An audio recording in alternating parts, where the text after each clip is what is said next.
तुलसी बाबा ने 80 वर्ष की आयु में 80 वर्ष की आयु में तुलसीदास बाबा रामचरितमानस की रचना करे। केवल एक क्षण का ज्ञान तुलसीदास बाबा के जीवन में मिला। पत्नी का मोह इतना प्रबल था कि पत्नी से मिलने के लिए उसके मायके पहुंच गए। इतना आसक्ति, इतना मोह था।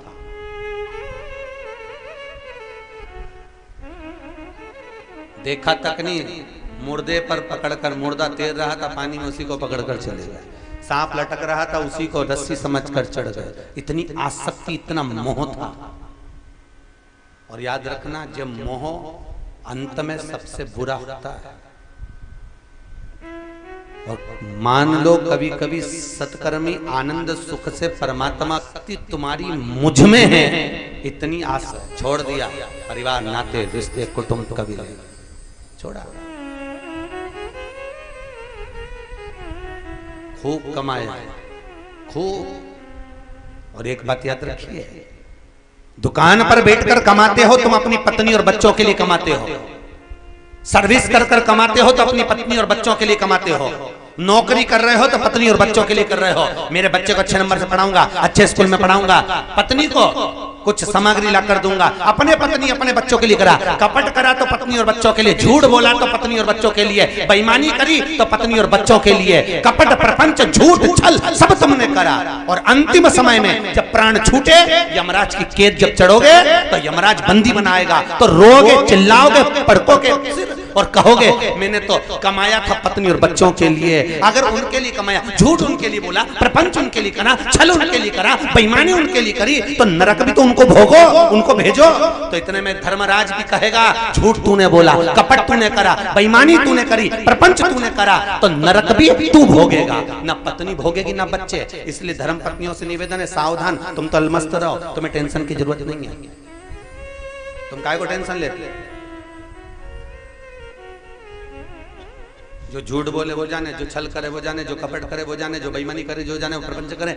कभी धर्म पत्नी ने अपने पति से एक बार भी नहीं कहा कि तुम झूठ बोलकर कमाना।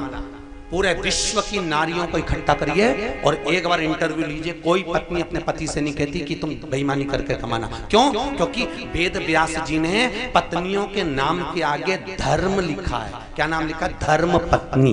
क्या लिखा? जम के बोलो जरा। धर्म पत्नी। पर पतियों के नाम के आगे कभी लिखा धर्म पति? अरे बोलो तो, कहीं वेद व्यास जी ने लिख दिया हो, किसी चौपाई में तुलसी बाबा ने लिख दिया हो, कहीं किसी वाल्मीकि बाबा ने वर्णन कर दिया हो, किसी जगह पर नहीं लिखा धर्म पत्नी, पर तुम्हारी नाम के आगे लिखा धर्म पत्नी। धर्म पत्नी इसलिए लिखा कि पति कमाई कर लाएगा, झूठ बोलकर लाए, बेईमानी कर लाए, छल करके लाए, कैसी भी कमाई लाएगा, पर पत्नी के हाथ में देगा। और पत्नी का फर्ज है उसकी कमाई में से थोड़ा सा निकालना, कहीं राम कथा में, कहीं सत्कर्म में, कहीं ले जाकर लगा देना, तो पति को भी बैकुंठ ले जाना और खुद भी चली जाना। इसलिए तुम्हारे नाम के आगे धर्म लिखा, पर पत्नी ने कमाई में से निकाला तो सही, पर सब डेंटिंग पेंटिंग में ले जाके लगा दिया, धर्म में 1 रुपया ना लगाया। तो हम तो डूबे सनम, तुमको भी ले डूबे, दोनों ही गए। लगाया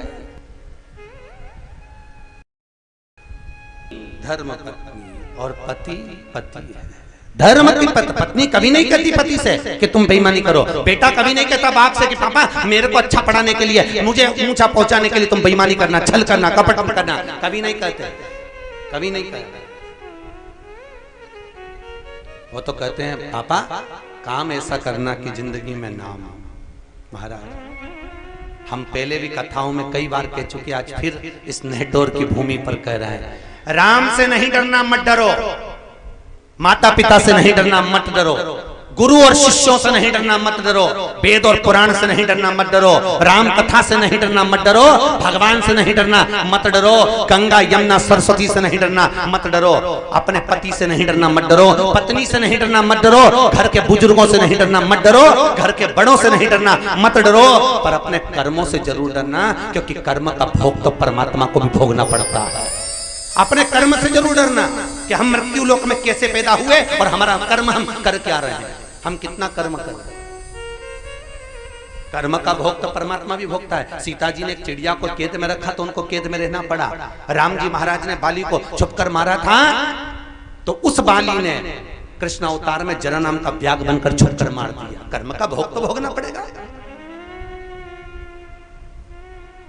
गांधारी ने जब पूर्व समय में राजकुमारी थी, सुंदर बनने के लिए 100 केचुओं को पिसवाकर उसका मल्लम बनाकर शरीर पे लगाया था कि मैं कभी बूढ़ी नहीं हूं। तो वो 100 केचुए उस राजकुमारी गांधारी के गर्भ से पैदा हुए थे। 100 पुत्र उसके सामने पिसे, उसके सामने मरे। कर्म का भोग तो भोगना पड़ेगा, बिगर भोगे रह नहीं सकते। इसलिए निवेदन है, मत बुरे कर्म कर बंदे वरना पछताएगा। भगवान की आंखों से तू बच नहीं पाएगा, तू बच नहीं पाएगा। बड़ा कठिन है वचन। लोग कहते हैं राम कहाँ है, लोग कहते हैं भगवान कहाँ है। हम कहते हैं चंदन है इस देश की माटी, तपोभूमि हर ग्राम है, हर बाला देवी की प्रतिमा, बच्चा बच्चा राम है। हर जगह पर वही तो है।